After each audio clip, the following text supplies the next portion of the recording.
welcome to the Autism Success Channel. My name is Tristan, and I'm on a mission to help you learn how to help the autistic person in your life to achieve their goals and dreams. So if that sounds like something that you'd be interested in, then please be sure to like and comment and subscribe to the channel, and please let me know in the comments if there's anything that you'd like to hear me talk about in the future. I'd really appreciate it. This video is going to be the first in a 5-part series on what I am calling the secret to helping the autistic person in your life to succeed.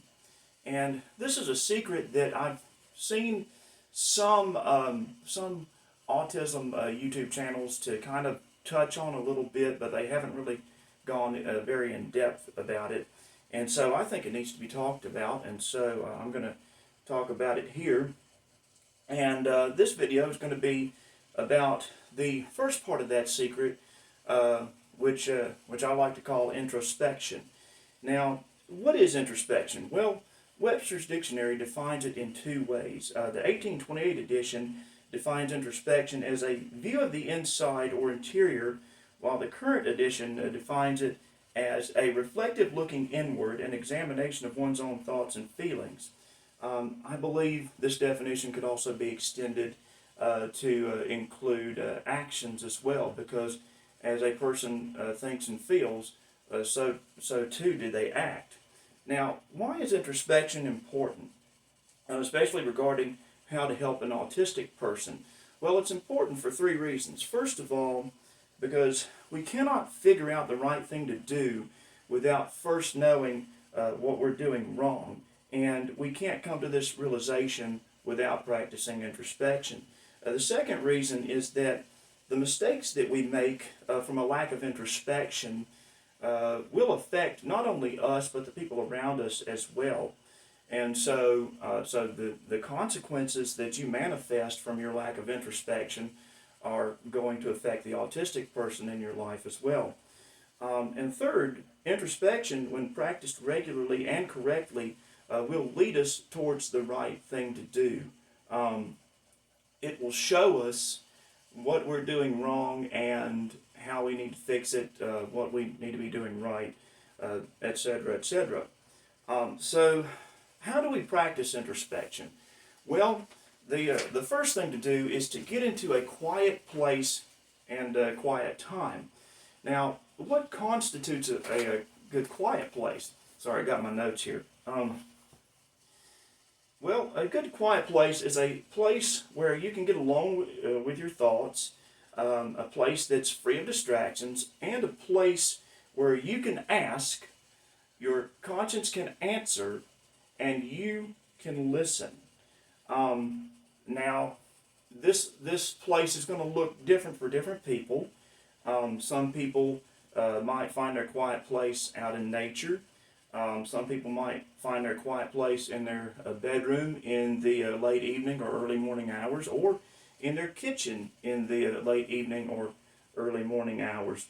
And you can practice introspection at your own pace every day, week, month, whatever. But you do need to make practicing introspection a regular discipline, because it may take time for the answers to come to you. That's the first step. The second step to practicing introspection is you want to ask yourself this very important question. What am I doing right now that's causing problems for me and the people around me that I can change, that I will change if I'm made aware of it, and once I'm made aware of it? It's important to phrase the question in this way, because by doing that, you're setting the parameters for the conversation with your conscience. You're telling your conscience, this is what I need to know, and this is how I need to hear it. And if you do this often enough, the answers might not come to you immediately, but if you do it often enough, eventually the answers will come to you. They won't be pretty, but they will be what you need to hear. It's also important to take note of the 4 implications derived from the 4 different parts of the question, which is that you're doing something, and you're doing something that's negatively affecting you and other people, that you can change, that you will change once you're made aware of it.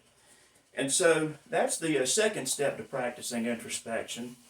The third step is that once you get the answer, you want to write your answer down, and you can use a notepad, a journal, a notebook. You can even put it on an iPad or a computer or a smartphone, although I wouldn't recommend using those things because they tend to have a lot of distractions. As you saw earlier, I like to write my notes down just on an old-fashioned notebook.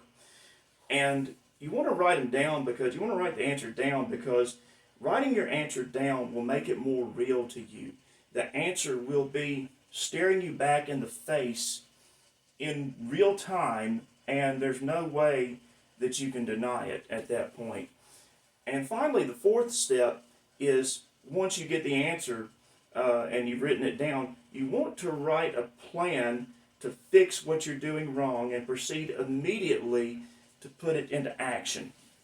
Now, I believe this plan will come about as a result of regular communion with your conscience through introspection.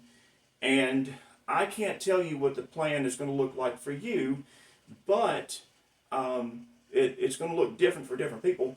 But the plan should include three things. First, the objective. Second, the means of execution. And third, the deadline. So you want to include what you're going to change, how you're going to change it, and by what time that you're going to change it. Now, the beauty of this plan is that it doesn't have to be a prison. It doesn't have to be a master unto you.